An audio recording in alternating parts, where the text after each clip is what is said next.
Hello friends, welcome to rate market. आयो वालों बहुत ही अच्छे होंगे। बात लेते हैं क्रूड ऑयल और नेचुरल गैस की। मंडे सेशन में आने वाला ट्रेंड क्या रहेगा, कैसे प्ले करना, हम सबको जानेंगे। शुरुआत सबसे लेकर कर ली जाए क्रूड ऑयल में, तो क्रूड ऑयल में कहीं ना कहीं हमें कंसोलिडेशन ही ओवरऑल देखने मिल रहा है। अगर वीकली बेसिस की रेंज देखी जाए तो वीकली बेसिस में जो रेंज बन रही है तो वो 6200 से 5800 की बन के आ रही है। और देखा जाए वाइड रेंज में तो मंथली बेसिस में जो रेंज बनी हुई है क्रूड ऑयल की वो 6400 से लेकर के 5500 बनी है। और मेरा मानना है जब तक क्रूड ऑयल 6500 के ऊपर नहीं निकल जाता तब तक हमें कोई बड़ी रैली कहने की एक्सपेक्ट नहीं करनी चाहिए। उसके अगर ये लेवल्स अगर निकल भी जाते हैं तो फिर हम एक्सपेक्ट कर पाएंगे 7000 तक के लेवल्स। ऑलराइट, तो वहां तक का फिर मोमेंट फिर हमें देखने को फिर मिल सकता है।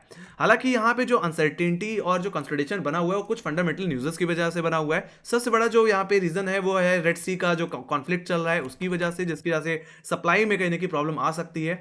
दूसरी, यहाँ पे यूएस का जो इन्फ्लेशन नंबर है वो भी कहने की परेशान कर रहा है। हालांकि जो इन्फ्लेशन नंबर हमें पिछले हफ्ते में सुनने को मिला वो कहने की एक्सपेक्टेशन से ज़्यादा आया, जिसकी वजह से पूरे कमोडिटी सेगमेंट में एक अनसर्टेनिटी बनी हुई है।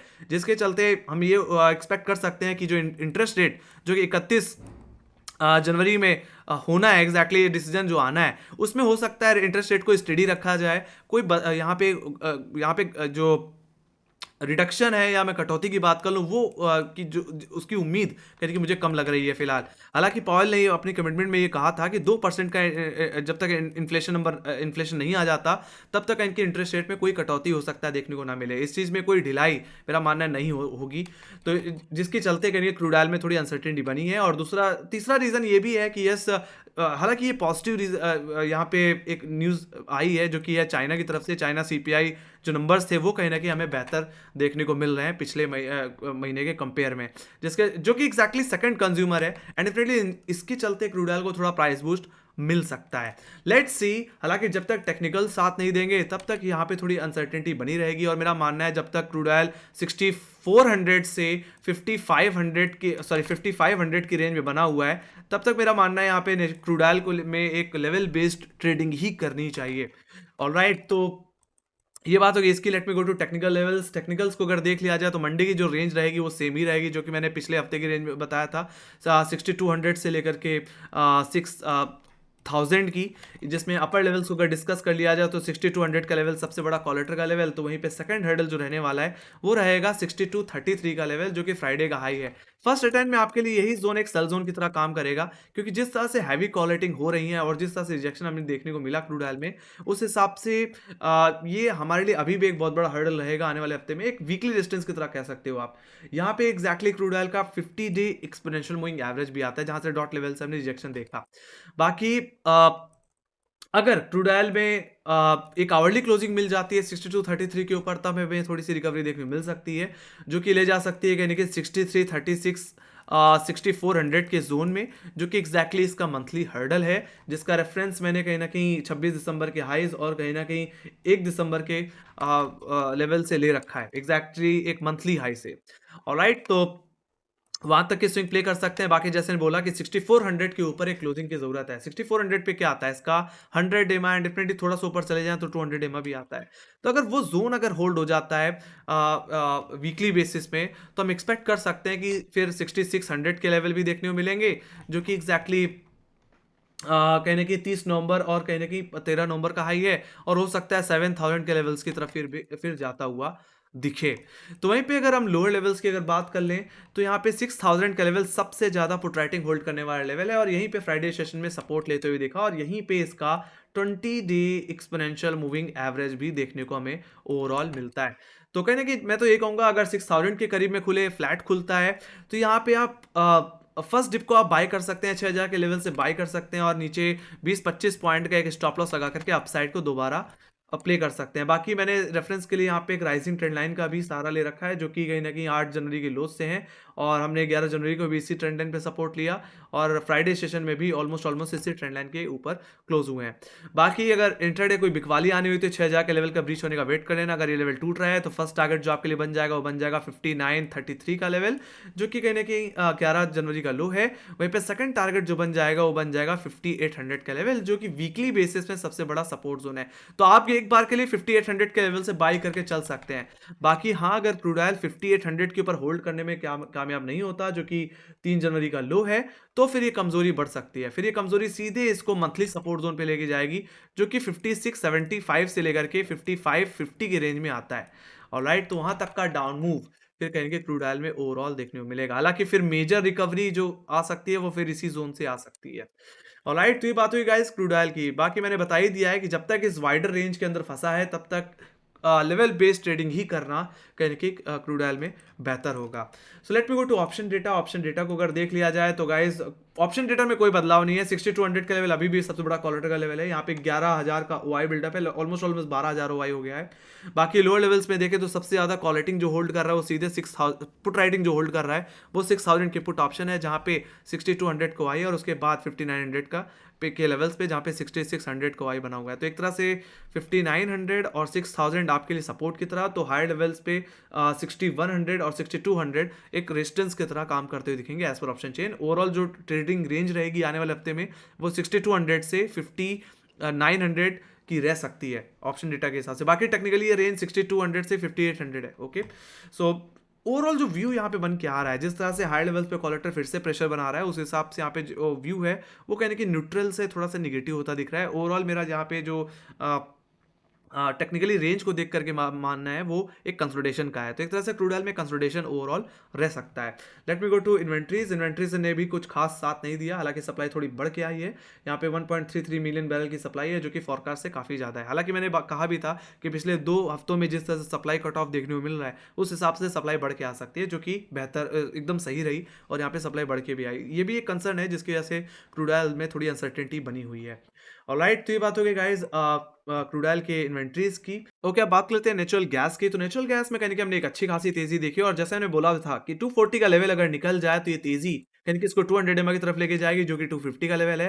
एंड डेफिनेटली जो सेकंड टारगेट था कहीं ना कहीं 270 का, वो लेवल भी पूरी तरह से अचीव हुआ। एंड डेफिनेटली जिस तरह की तेजी कहने की हम नेचुरल गैस में दिख रही है, जिस तरह से नेचुरल गैस अब 200 एमए के ऊपर होल्ड होता हुआ दिख रहा है, मैं तो ये कहूंगा जब तक नेचुरल गैस 250 के ऊपर है तब तक आप बायन डिप करके चल सकते हैं और इसको प्ले कर सकते हैं मेरे मैक्सिमम पॉसिबल टारगेट 300 तक के टारगेट के लिए, जो कि एग्जैक्टली हाई है कहीं ना कहीं अक्टूबर सीरीज का, पिछले साल का है ना। तो वहां तक का आप मूव करके मुझे आता हुआ दिख सकता है। हालांकि देखा जाए फंडामेंटली बेसिस में तो कहीं ना कहीं जो सर्दी बढ़ने के आसार थे वो देखने को मिले, और उसी हिसाब से जो प्राइसेस एक्सपेक्टेड थे कि ये सबसाइड में जाते हुए दिखेंगे वो भी जाते हुए दिख रहे हैं। तो हर चीज़ पूरी तरह से पॉजिटिव है।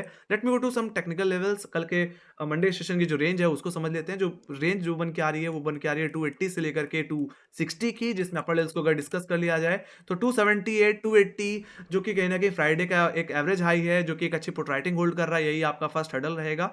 सेकंड हर्डल जो मुझे दिख रहा है वो दिख रहा है 284 के लेवल पे, जो कि एग्जैक्टली हाई है कहने की 6 नवंबर का, है ना। वो कहने की आपके लिए सेकंड हर्डल की तरह काम करेगा। मैं तो ये कहूंगा फर्स्ट अटेम्प्ट में आपके लिए एक सेल जोन की तरह काम कर सकता है। Yes definitely we need a confirmation. अगर नेचुरल गैस फ्लैट खुले और 248 रुपए के 284 रुपए के ऊपर सस्टेन होता हुआ दिखे तो आप बाई करके चल सकते हैं। 10-15 मिनट अगर होल्ड हो जाए, वहां से जो तेजी एक्सपेक्टेड है वो कहने की 290 से लेकर के 300 की एक्सपेक्टेड है, वहां तक की आप साइड आपको देखने को मिल सकती है। बाकी हो सकता है 300 रुपए के भाव कर निकल जाए तो फिर हम दोबारा 350 रुपए की तरफ भी जा सकते हैं गाइस। ऑलराइट, वहां तक का मोमेंटम भी हो सकता है हमें वापस आता हुआ दिख जाए। बाकी जहां तक बात रही लोअर लेवल्स की, लोअर लेवल्स में 260 का लेवल सबसे ज्यादा पुट राइटिंग होल्ड कर रहा है इमीडिएट बेसिस पे, तो यही आपका फर्स्ट सपोर्ट रहेगा। तो अगर इन केस अगर नेचुरल गैस फ्लैट खुलता है और first of all first attempt में 260 का लेवल कोई सबसे पहले एरिया अप्रोच करे तो फर्स्ट डिप को आप बाई कर सकते हैं, और अपना स्टॉप लॉस जो लगा सकते हैं वो कहने की 257 के लेवल्स पे लगा सकते हैं, जो कि फ्राइडे का ओवरऑल लो था। तो वहां पे अपना एसएल बना करके अपसाइड को प्ले कर सकते हैं। बाकी यस 257 का लेवल अगर ब्रीच हो जाए तो आप चाहो तो इंटरडे में थोड़ी पुट ऑप्शन के थ्रू प्ले कर सकते हैं। कहां तक के लिए? 250 और 245 तक के टारगेट के लिए। देखा जाए तो 250 245 देखा जाए टेक्निकली तो ये वीकली सपोर्ट जोन की तरफ आपके लिए काम करेंगे। बाकी मूविंग एवरेजेस के तौर पे देखा जाए तो यहीं पे इसका 10 और 200 डे एक्सपोनेंशियल मूविंग एवरेज आता है। इसलिए मैंने बोला कि जब तक इसके ऊपर है तब तक व्यू पूरी तरह से पॉजिटिव रहेगा, बाय ऑन डिप वाला रहेगा। बाकी मेरा मानना है कोई बड़ी दिक्कत आनी हुई तो कहने की 245 रुपए के नीचे ही आएगी। अगर 245 रुपए का लेवल टूट गया तो वीक फिर से यहाँ पे जो व्यू रहेगा वो फिर से वीक हो जाएगा, और ऐसे सिचुएशन में कमजोरी वापस कहने के 230 227 की तरफ जा सकती है, जो कि एग्जैक्टली हमारे 8 जनवरी के लोज हैं, और गिरावट बढ़ करके 200 रुपए की तरफ ही फिर मैक्स टू मैक्स जाती हुई दिख सकती है, जो कि कहीं ना कहीं लोज़ हैं कहीं न कहीं हमारे 28 दिसंबर 21 दिसंबर के, तो वहाँ तक का फिर कहीं न कहीं गिरावट आती हुई दिखेगी। तो नेगेटिव जो होना है व्यू जो अपना नेगेटिव साइड रखना है, सेल साइड भी रखना है, तो ₹245 के नीचे ही रखना है। उसके ऊपर जब तक है तब तक आप पॉज़िटिव रहिए, यानी कि तेज़ी की तरफ प्ले करके चलिए। और अगर आप कॉल लेके बैठे हुए हैं, तेज़ी के में बैठे हुए हैं, तो अपना स्टॉप लॉस ₹255 के लेवल पे मेंटेन रखिए और बने रहिए। बाकी जहाँ 284 का लेवल निकलेगा, ₹300 तक के लेवल्स भी आपको नेचुरल गैस में देखने को मिलेंगे। तो पूरी तरह से यहाँ पे जो व्यू है पॉजिटिव है, हर मूविंग एवरेज के ऊपर ही नेचुरल गैस ट्रेड करता हुआ दिख रहा है। Let me go to option data. Option data में अगर चल दिया जाए, तो यहाँ पे हाई लेवल्स पे अब जो कॉलेटर दिख रहे हैं, वो सीधे 280 के लेवल्स पे दिख रहे हैं, जहाँ पे 5732 का ओआई बिल्डअप है। और उसके बाद अगर मैं कहीं कॉल रेटिंग देख रहा हूँ, तो सीधे 3000 की कॉल ऑप्शन में देख रहा हूँ, जहाँ पे 4743 का ओआई है। तो हम एक्सपेक्ट कर सकते हैं कि अगर 280 का लेवल निकला, फ्राइडे के हाई के ऊपर निकल गए, तो एक अच्छा मोमेंटम आपको देखने को मिलेगा। बाकी लोअर लेवल्स पे देख लें, तो लोअर लेवल्स पे एक अच्छा बॉटम क्रिएट हो चुका है। अगर आप देखो तो 250 के पुट ऑप्शन में इस समय 6300 का ओआई है, जो कि सबसे ज़्यादा ओआई है पुट साइड में। बाकी उसके ऊपर अगर मैं आ जाऊँ, तो फिर 260 के लेवल पे मुझे पुट राइटिंग देखने को मिल रही है, जहाँ पे 4966 का ओआई है। ऑलमोस्ट बोला जाए तो 5000 का ओआई है। तो इस तरह से देखा जाए तो 250 आपके लिए फर्स्ट सपोर्ट की तरह का, सॉरी 260 आपके लिए फर्स्ट सपोर्ट, तो सेकंड सपोर्ट कहने के 250 पे दिख रहा है। तो पे हाई लेवल्स पे जहाँ पे मुझे हर्डल दिख रहा है, वो सीधे 280 पे ही दिख रहा है। बाकी लेवल निकल गया तो ₹300 के लेवल्स। बाकी ओवरऑल जो मेरा व्यू रहेगा, ऑप्शन डेटा को देख करके भी और टेक्निकली को भी देख करके, वो पॉजिटिव रहेगा और बाइंड डिप करेगा ₹250 के ऊपर। तो ये बात होगी गाइस ऑप्शन चेन की भी। तो ऑप्शन डेटा भी पूरी तरह से पॉजिटिव है। Let me go to natural gas. Natural gas में अगर देख लिया जाए, तो इन्वेंट्रीज में काफ़ी अच्छी कम यहाँ पे डेटा देखने को मिल रहा है। सप्लाई में एक अच्छा कट ऑफ है, जो कि हम एक्सपेक्ट भी कर रहे थे सर्दी बढ़ने के आसार में। सो 140 मिलियन बैरल की, सॉरी बिलियन क्यूबिक फीट की सप्लाई कहने के कट ऑफ हुई है। और फोरकास्ट में 119 बिलियन क्यूबिक फीट की सप्लाई की एक्सपेक्टेशन थी, जो कि बेहतर ही है गाइस। ऑलराइट, इससे ज़्यादा ही बेहतर है। मेरा मानना है आने वाले हफ्ते में भी हो सकता है सप्लाई में एक अच्छा कट ऑफ देखने को आपको मिल जाए।